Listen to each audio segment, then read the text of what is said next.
Hello, I'm Bryan Singer. Directed movies like Usual Suspects, and the X-Men films, Days of Future Past, etc. I've also done a TV show House, sort of who I am. My interest in VR, virtual reality, is multiple-fold. I think for communication, for preparation skills in filmmaking, I think it's vital. We've actually been using it for years, creating virtual environments, then moving it in and out them, so I can plot out scenes and sequences and how they're executed. But the future of taking someone through a journey in VR is really wonderful. A wonderful method of storytelling. It's very immersive.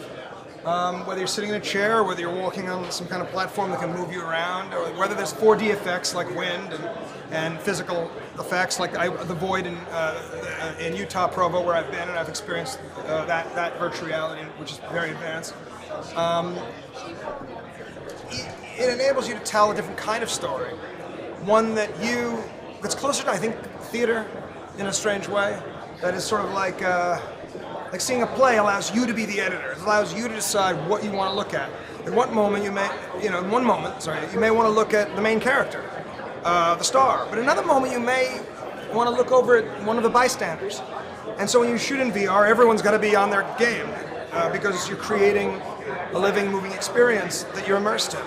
And I think, like what I said in this panel, it's a throwback to when we first entered the movie theaters as kids. We were immersed in a world and a journey, and I think that is the true future of VR. The technology will just catch up with it visually. It's a days away. And is there a director in a VR experience?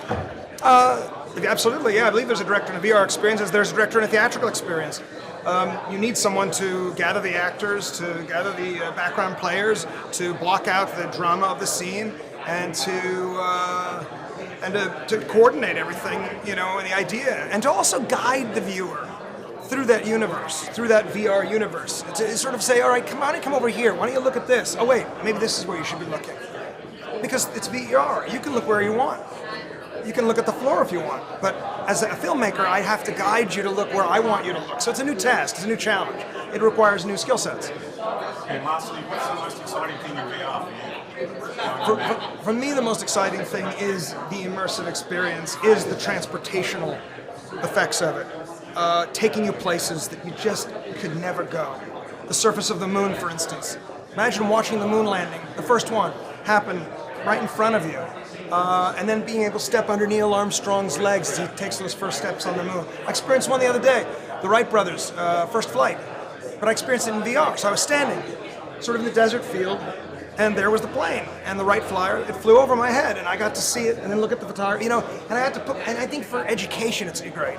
It's so great for education and history. I'm a big history buff. Imagine being able to put a student inside of Ford's Theater where Lincoln was shot, or inside any historical event. It makes the experience, the historical experience, indelible and memorable in such a way that just reading it in a textbook or hearing about it in a lecture doesn't. Thank you. My pleasure. Thanks for taking the time.